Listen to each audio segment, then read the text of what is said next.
Well, let me first thank everyone for uh, for joining in on today's conversation. Today with us we have Dr. Joseph Rosa. Uh, Good afternoon, Dr. Rosa. How are you doing, sir? Very well, thank you. And you? I'm doing wonderful, thank you. Thank you again for agreeing to come on and talk with us today on minorities and COVID 19. You're welcome. And we also have Mr. James Fountain, who is who's an ophthalmologist, COST. Thank you so much, Mr. Fountain, for joining us as well. Very welcome. Glad to be Thank here. you. Thank you. Listen, I am so excited that to be having this conversation because there's so much about COVID 19 and the minority community. And I just want to dispel some myths and then get us real information about COVID 19 and how it's affecting us. Dr. Rosa, my first question is that we've seen that COVID 19 has disproportionately affecting minorities and the death rate. Why is that? And can you give us some insight on that? Well, I think a couple of points to make and to be clear on is number one, the minority population, especially the African American and Latino population, have a higher incidence of diseases such as hypertension, diabetes, obesity. And so these conditions predispose folks to infections, and they don't respond as well as people who don't have these diseases. Mm. So that's one of the reasons. The second point is the availability of healthcare and how healthcare is utilized amongst this population. The other one is where these different folks live. For instance, the majority of African Americans and Latinos live in cities. Cities are more crowded, people are in closer contact, and so the disease can spread easily from one person to another. Whereas other folks who live out in the suburbs and spacing is available may not be at such a high risk. One thing Mm. I want to make clear is that this virus is a disease that we're learning from day to day. It's a disease that we had no knowledge of. It's a disease that will do what it wants to do until we can come up with a better understanding, a way to test and see who's affected, and then a way to treat it, whether it be medications or vaccines. Wow, thank you, thank you. Let me ask you this. In terms of, and I really got ahead of myself, the first question I should have asked you is you have a unique perspective of both being a patient from COVID 19 and a doctor. Could you give us a little bit more insight as onto that? So to kind of streamline it, on March 27th, I had thought I was suffering from a chronic sinus infection. The doctor who was taking care of me had ordered a COVID-19 test, and I tested positive. For the next 3 to 4 days, I experienced loss of taste, loss of smell, nasal congestion, body aches, low-grade temperatures. However, as I got toward the end of the first week into the second week, I started to experience respiratory difficulties. And on April 3rd, I had a great difficulty in breathing. In taking a shower, I became very short of breath. And at that point, we called the COVID-19 line here at Yale. And my wife had called Dr. Prada, who was caring for me. And I ended up going to the hospital by ambulance. When I got to the hospital, I was placed in an isolation ward with other COVID-19 patients. Um, Thankfully, I did not require intubation and I did not have to go to the intensive care unit. However, I did have bilateral viral pneumonia in both my lungs, and inflammatory markers, which COVID now is notorious for rising, were very, very high. I was most fortunate that my coagulation markers, those that either keep the blood thin from forming clots or can cause clots, were within normal range. I was treated in the hospital, and I was one of the people that went on hydroxychloroquine. At that time, that was what the protocol was. I did do better on the hydroxychloroquine. I don't know if I got better just that the way the disease was going or if it was the medication. So I'm not going to be a big rah-rah person telling you that hydroxychloroquine is a miracle drug. And I went home. At this point, I still have difficulty with shortness of breath. I had lost my appetite, and in 13 days, I lost 25 pounds. I don't recommend this as a way to lose weight. And I think the other issue is that I'm now in a convalescent phase. But as this virus has shown, complications can come up anytime after the during the convalescent phase. So I'm getting better, but I don't consider myself out of the woods yet. Wow. And so that's as a patient, but as treating it, how have you seen, have you had any patients who's contracted COVID-19? And because one thing you've said is that those who have diabetes and everything, they're at a higher risk. And so how has your treating patients changed because of that? So in treating patients, especially people with diabetes, hypertension, who are overweight, I'm emphasizing that people with diabetes need to test their blood sugars, they need to take their medicine, and they need to keep their blood sugars in tight control. And by tight control, I mean in the morning having a blood sugar between 100 and 120, and in the afternoon having a blood sugar between 150 and 200. And the goal is to keep your hemoglobin A1C at 7 or less. For high blood pressure, my recommendation is to try to get your blood pressure to 120/80. This takes a lot of stress off the arteries and the heart.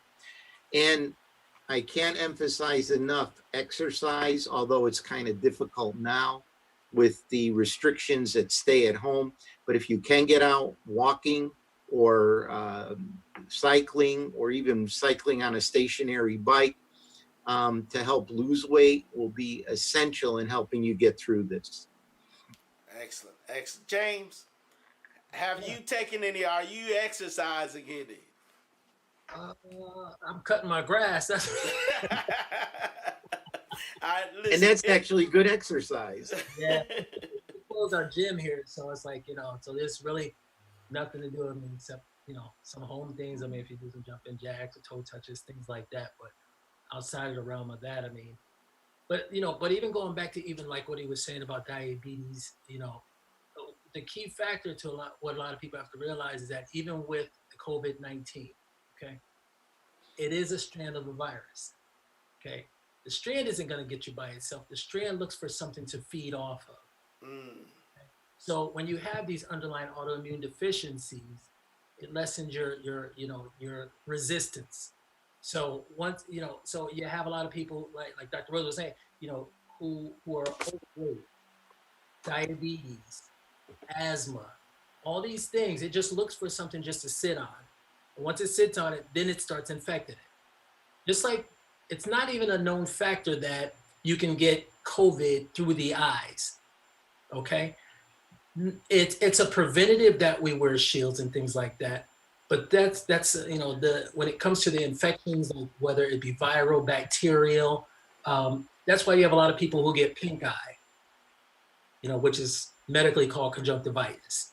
Okay, so when it comes to the COVID, it looks for something to feed off of, that lower immune deficiency.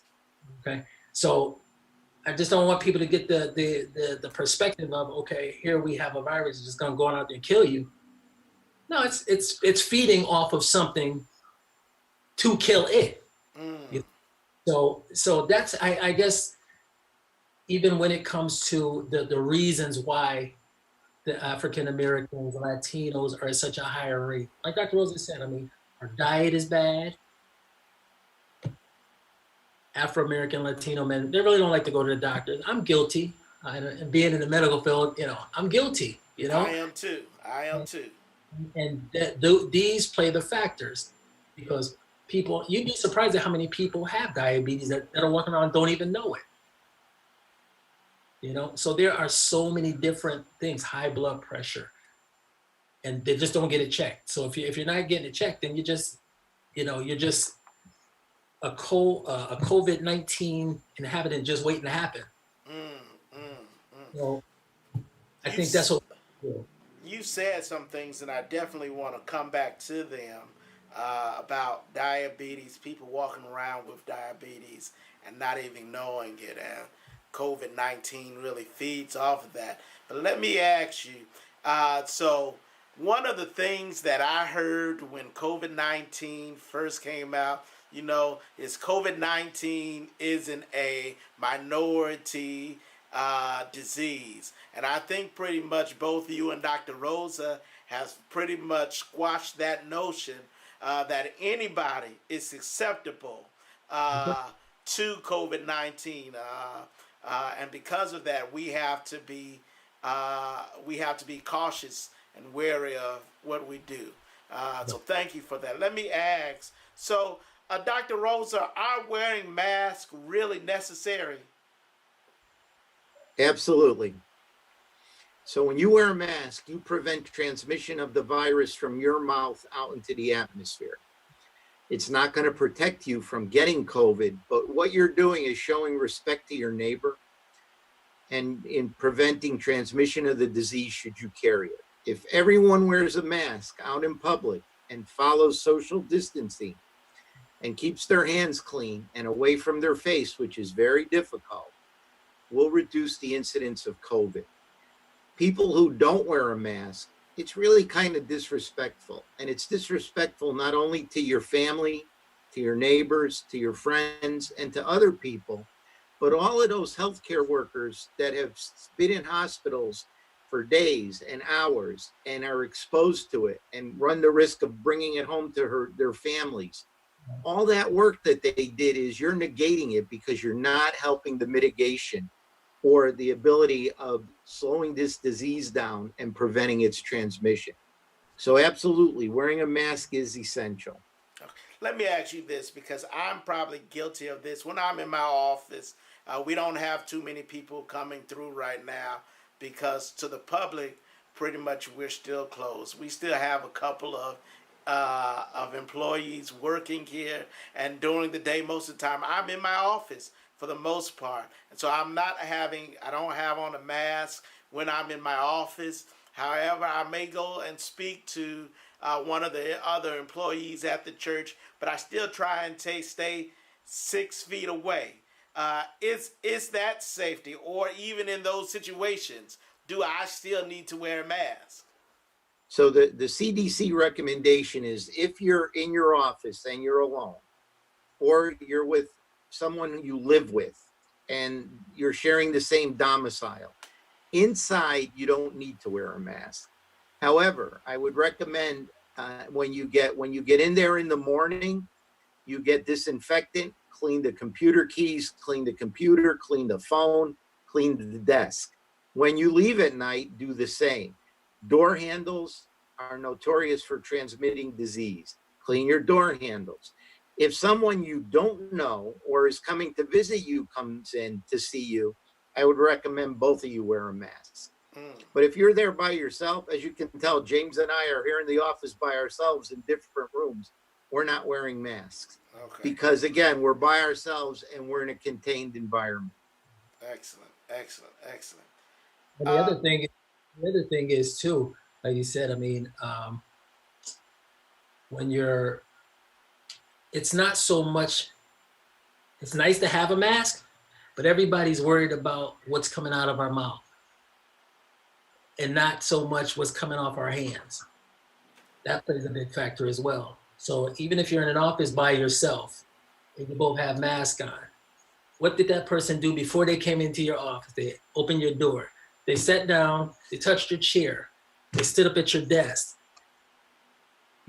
So and these are the things. Now you get up, you touch that spot, you touch these things. That's how things are transmitted now. Because now you say, okay, you did this. Now say you got a piece of food in your teeth. The first thing you go to town with that finger. It's like, so this is how that, so everything is focused basically on, let's put that mask on so you don't get no spit in your mouth. But what about these things right here?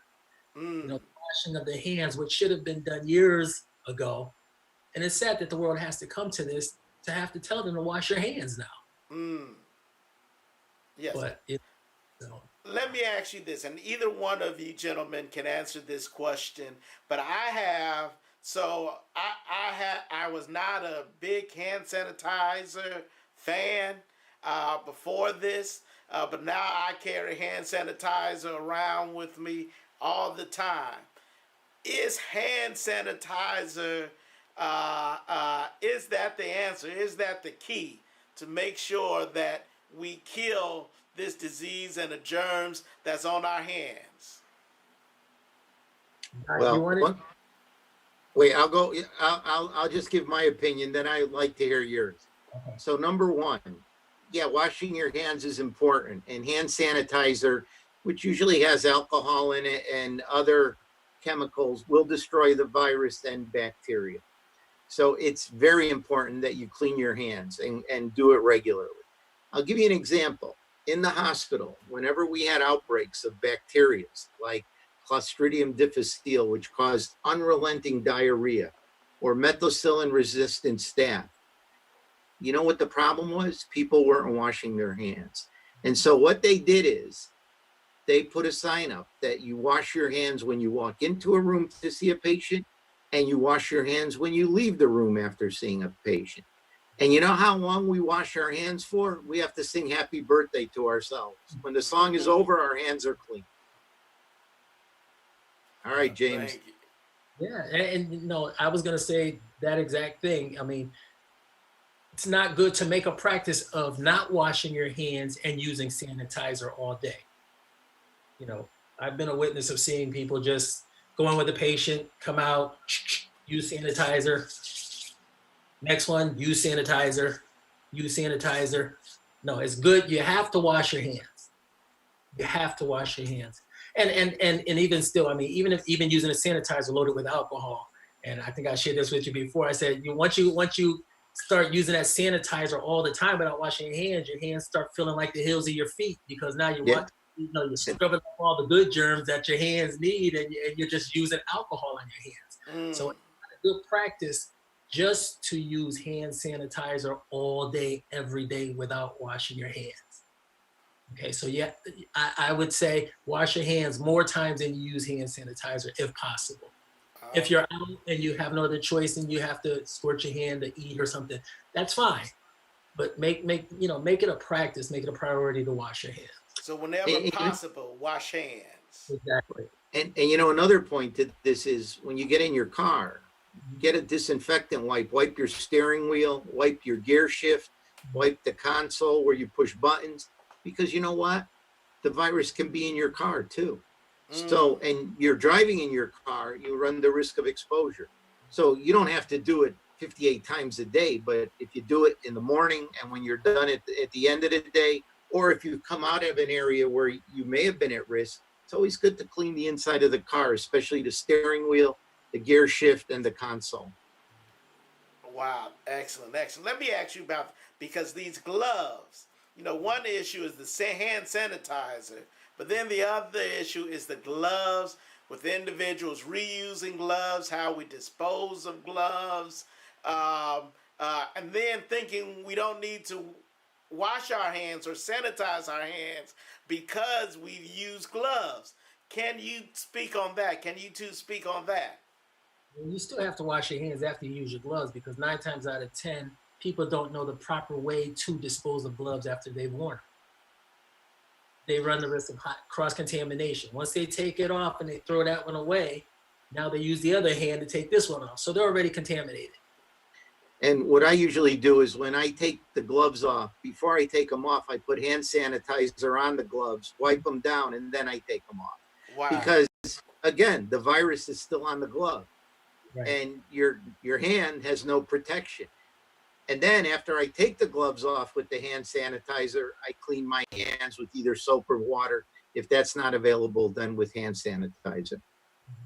Wow. See, I just learned something today, and that will change my practices. I'll now, from now on, sanitize my gloves before I take them off. I think that's big. That's a big takeaway from here. So a question has come in about using masks, about reusing masks. A lot of times people just don't have the necessary number of masks, and so they reuse them over and over again. Can you talk on that? Yeah, I think one of the things is that we use a mask for a week when we're not seeing patients. Once we start seeing patients, we'll use a mask for a day and then dispose of it. I think if you reuse a mask and the mask is still intact, it's protecting that other person from particles. We have to use what we have. A lot of organizations now are donating masks where you can go and pick them up. There's a lot of commercials out there for, buy these masks. They got copper in them. You'll pay $20 for it, but you can wash it and reuse it. That's fine. But I think, even if folks are making a mask, at the end of each week, it's good to wash it with soap and water, let it dry out, and use it again. But the masks are very important. You don't need to change it every time you come in contact with somebody. When I go out and walk, I wear a mask, and I've used the same mask now for the last week and a half, and it still works. And try not to make a practice of wearing it one way, then 3 or 4 days later you flip it around and turn it around and try to wear it. Yeah, because that's not good. And the other thing is never share your mask with anyone. Exactly. That's yours. That's your personal protective gear. Don't share it. Right. Excellent. Thank you. Let me ask, if we've tested positive, is it possible for us to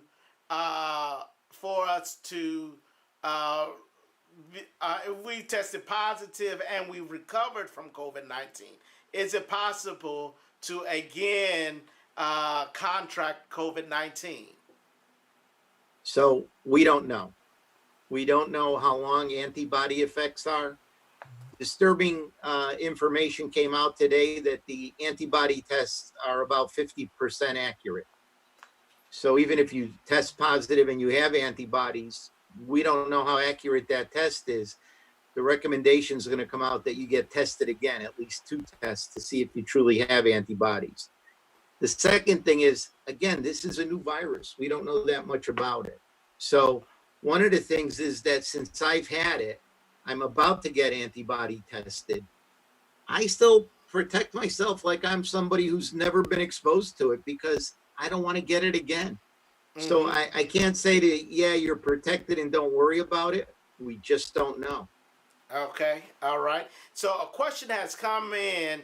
Is it okay if we have these masks that we wash them out with alcohol, to put alcohol on them and let them dry and then reuse them? So I would recommend soap and water. You're going to breathe in alcohol. You got to remember that alcohol is an organic chemical, and breathing it in all the time isn't healthy. So I think you're better off. Now, the masks that are cloth, and I'll just show you. These masks, like this, you can't wash with soap and water because it'll just fall apart. Right. So if you have someone who made a cloth mask that you can wash, that's the one you want to wash with soap and water. The masks that James and I just showed you, I mean, once those are kind of beat up, dispose of them and try to get a new one. Okay, wonderful. let me, as we're in this conversation, let me just remind our audience, please text your questions. You can text them to 203-423-3693. Please text your questions so we may ask them to Mr. Fountain and Dr. Rosa. Let me ask you, Dr. Rosa, what medical resources are available to families that's tested positive? So my advice is that anyone who tests positive, you need to call your doctor, because you need to have your healthcare professional aware that you tested positive. If your condition changes in any way, shape, or form, get back in touch with them. If you're really having difficulty breathing, you need to go to the hospital. There is no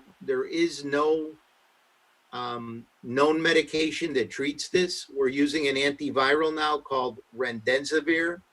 And there's another one out that the hospitals are using on the very ill patients in the ICU that we've been getting results with. But right now, everything is in a study phase. For a while there, they thought that the hydroxychloroquine was the end all to beat all. We know now that it proved to have no benefit. And if anything, it actually increased the number of deaths in certain age groups. So again, right now, it's kind of, we're looking to see what can we do to slow this down, what we can do to treat it. The bottom line is we really need to get a vaccine so that our immune system is revved up if we get exposed to it, or when we get exposed to it. This is not going away. This is going to be with us. Okay. All right.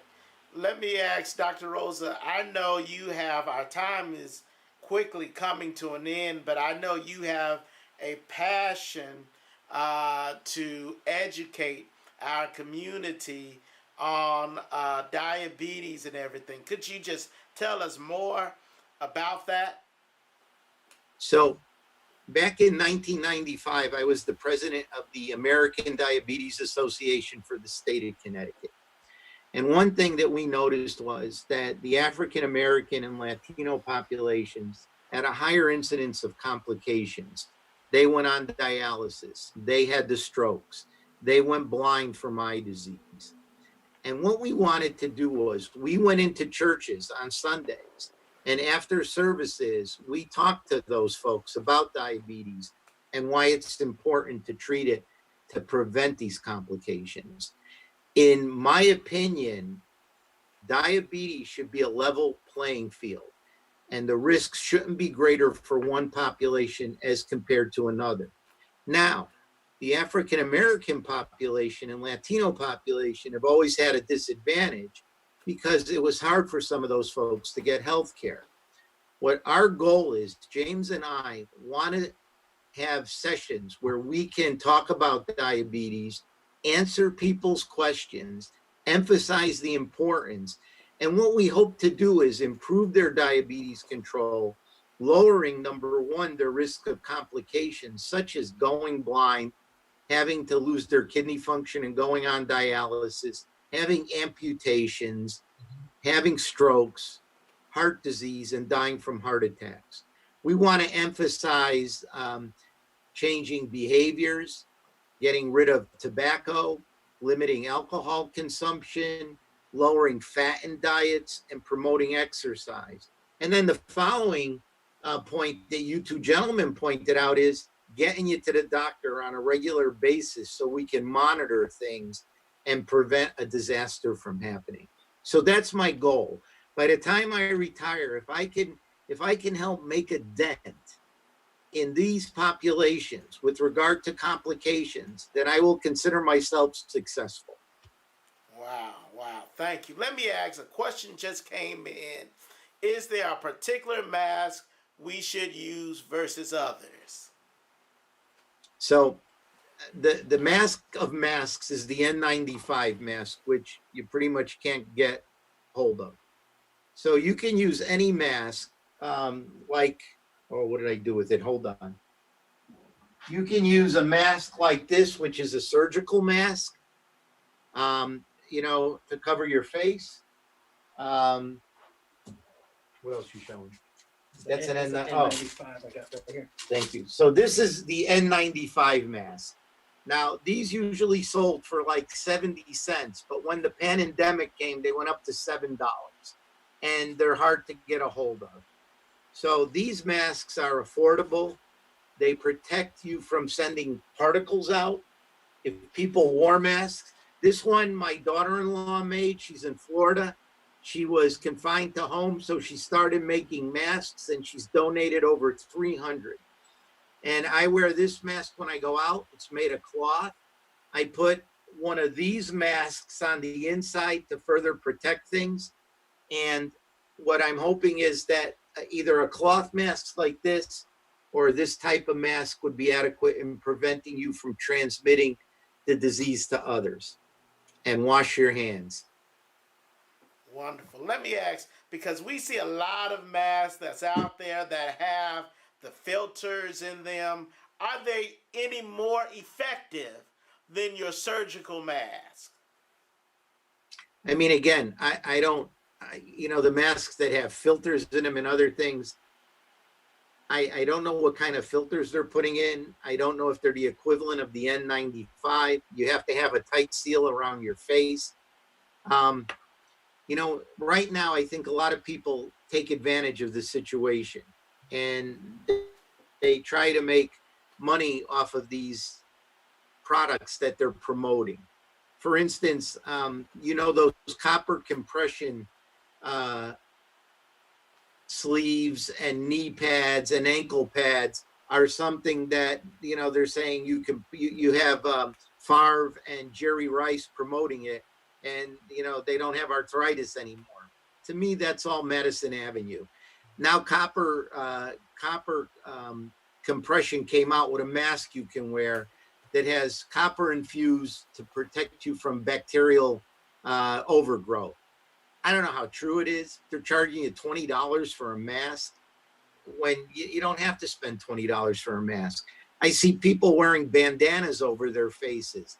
You know what? If that's all you can afford and that's what you got, do it so you're not spreading the virus. See, the thing is too, doesn't matter what kind, I know some people that are making them with coffee filters in them, which is crazy. But either way, as long as you can breathe out of it, you're still susceptible to droplets if you sneeze. Something is coming through it, you see?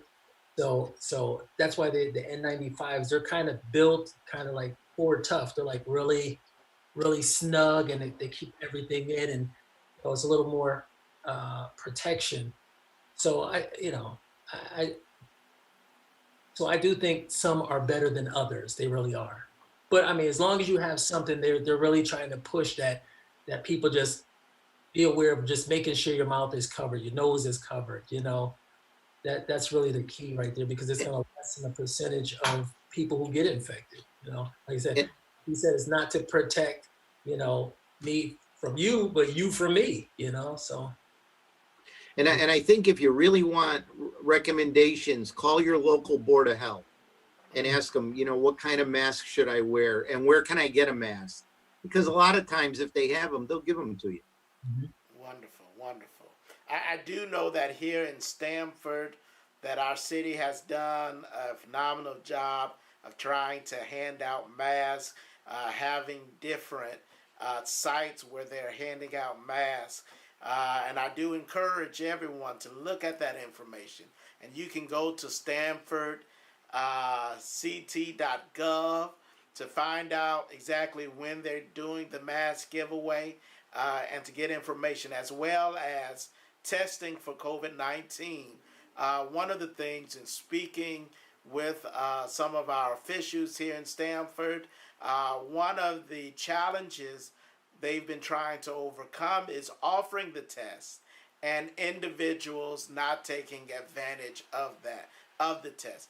Can you tell us how important it is to take advantage of getting tested, even let's say if we don't have symptoms? I think one of the things that's important is that we need to track this disease. And if you get tested and test positive, you're helping your Board of Health, you're helping the state of Connecticut's Department of Health, and the Centers for Disease Control to have an understanding of where pockets of this virus is in higher content, what populations are affected and where the issues are. You know, I don't want to sound facetious. I don't want to sound uppity, but if you bury your head in the sand, you're not getting anywhere. The more we can identify people at risk and the more we can isolate them so that the population isn't exposed to it, the better off all of us are going to be. One of the things is that we were told initially that it doesn't affect kids.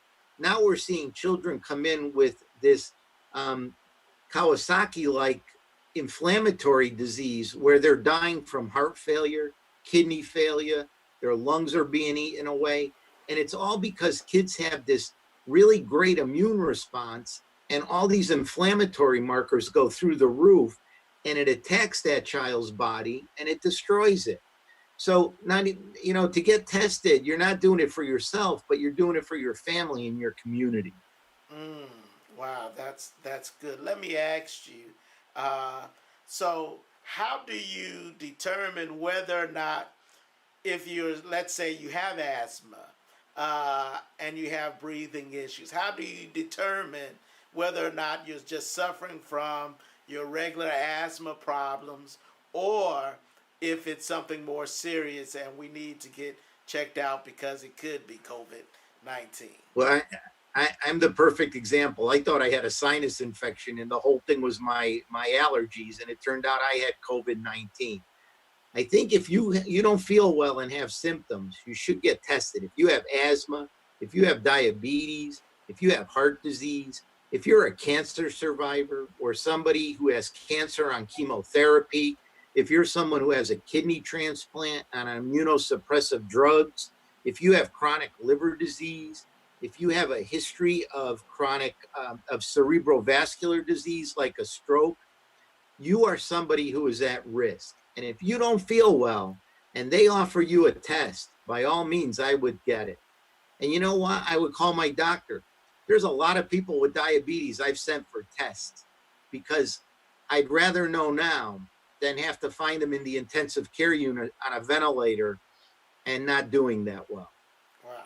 Thank you. Thank you. Here's another question that has come in. I know we are running short on time, but this question says, as the state starts opening back up, do you believe another wave of illness/deaths are inevitable? Yeah.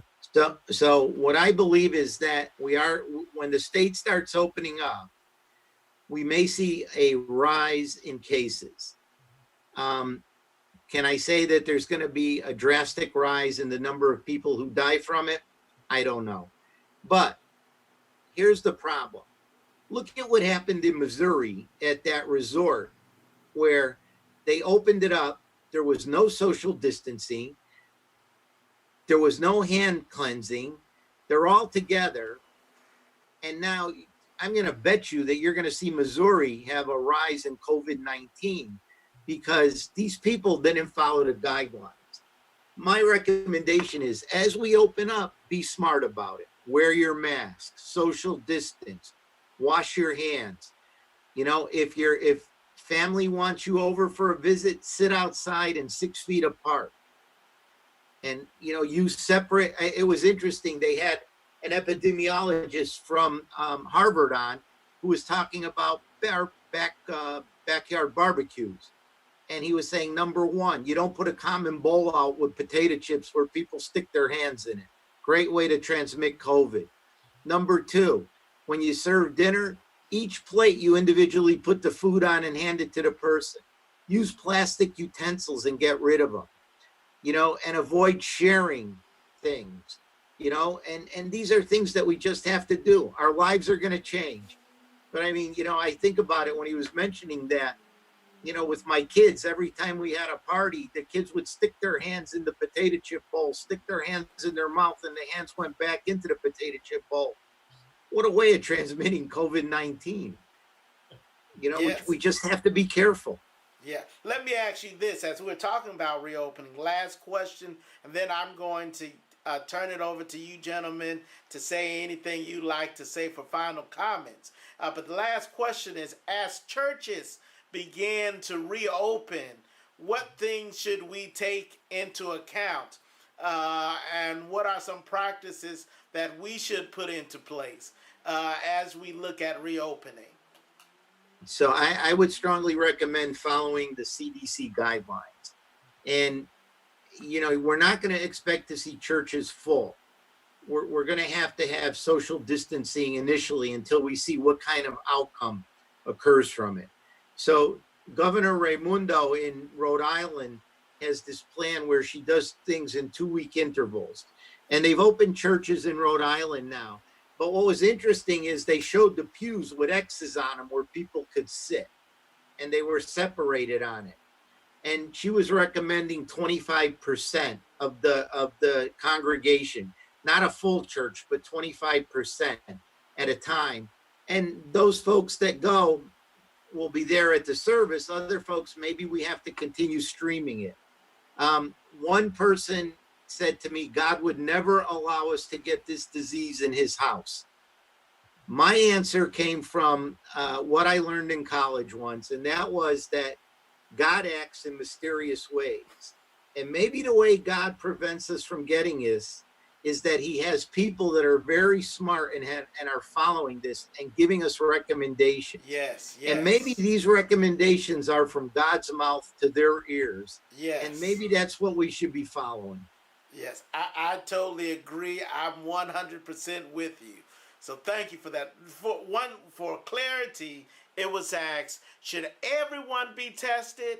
If so, how many times will your insurance pay for it? Well, right. I don't know if I don't know right now if we have the capability of everyone getting tested. And right now, according to what I understand from the CDC, your insurance, you should not get billed for a COVID-19 test. But here's what I do recommend. If you're somebody who is 65 or older, if you're someone who has a family member in a nursing home or long-term care facility, if you're immune compromised, have chronic lung disease or severe asthma, moderate to severe asthma, have heart disease, including hypertension, are severely obese, have diabetes, chronic kidney disease, stroke, liver disease, or you smoke, you should get tested. Awesome. Well, Dr. Rosa, Mr. James Fountain, thank you so much for joining us for this conversation.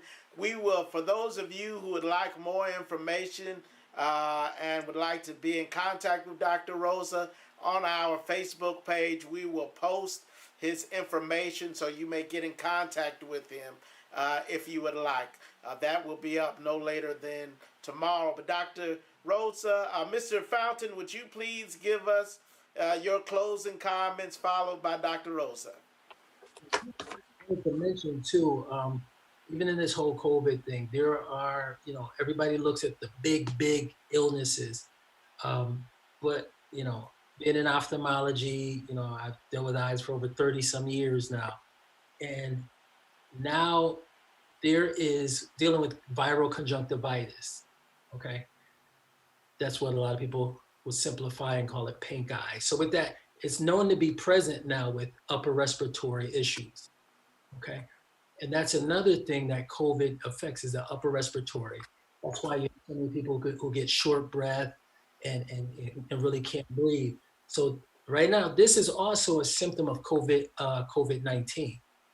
So if you get diagnosed at this present time with what they call viral conjunctivitis, I would urge you to be tested for COVID-19. Okay, because you have a lot of people who get out there who get in swimming pools, and this is the thing. You got people who are infected who are in this swimming pool, and that's how it transfers. Okay, so we kind of in this time we kind of got to be mindful of what we do, where we go, and like I said, if you're gonna share a swimming pool, it's risky. You're taking a risk because everybody's eyes are in it, everybody's hands are in it, everybody's feet are in it. And if anybody is positive for COVID-19, then it can cause a chain effect. Okay, so just something that simple as a viral conjunctivitis. Just make sure that you get tested for COVID. Thank you, Mr. Fountain. Dr. Rosa, final remarks, comments. So, thank you. So, Dr. Ford, one of the things is that COVID-19 has affected millions of people, but there's been a pandemic that's been around for the last 50 to 100 years called diabetes. 30 million Americans have diabetes. 80 million have prediabetes. And by the time we get to 2030, we may have over 120 million diabetics in this country. Diabetes, as we've seen, leaves us vulnerable for diseases like COVID. My final remarks are, let's treat underlying diseases such as diabetes, such as hypertension. Let's modify our behavior, such as smoking, excessive alcohol, high-fat diets. Let's get back to exercise so that at least we have a body that's equipped with an active immune system to handle this should we be exposed. I think deep down in my heart, we need to attack these diseases that have been around for a while, especially that one called diabetes, get it under control. And I think from there on, people with diabetes will benefit. Controlled blood pressure folks will benefit. People losing weight and exercising will benefit. And maybe we'll have a level playing field. That's my goal as we go on. Well, let me thank each of you gentlemen again for being a part of this conversation. I think we have discussed a lot and you have given a lot of great information. Thank you again. And I just pray that you guys will continue doing what you're doing. And thank you for serving on the front lines, even during this time. Thank you. To the guests, to the audience, rather, thank you again for joining us for this broadcast of minorities and COVID-19.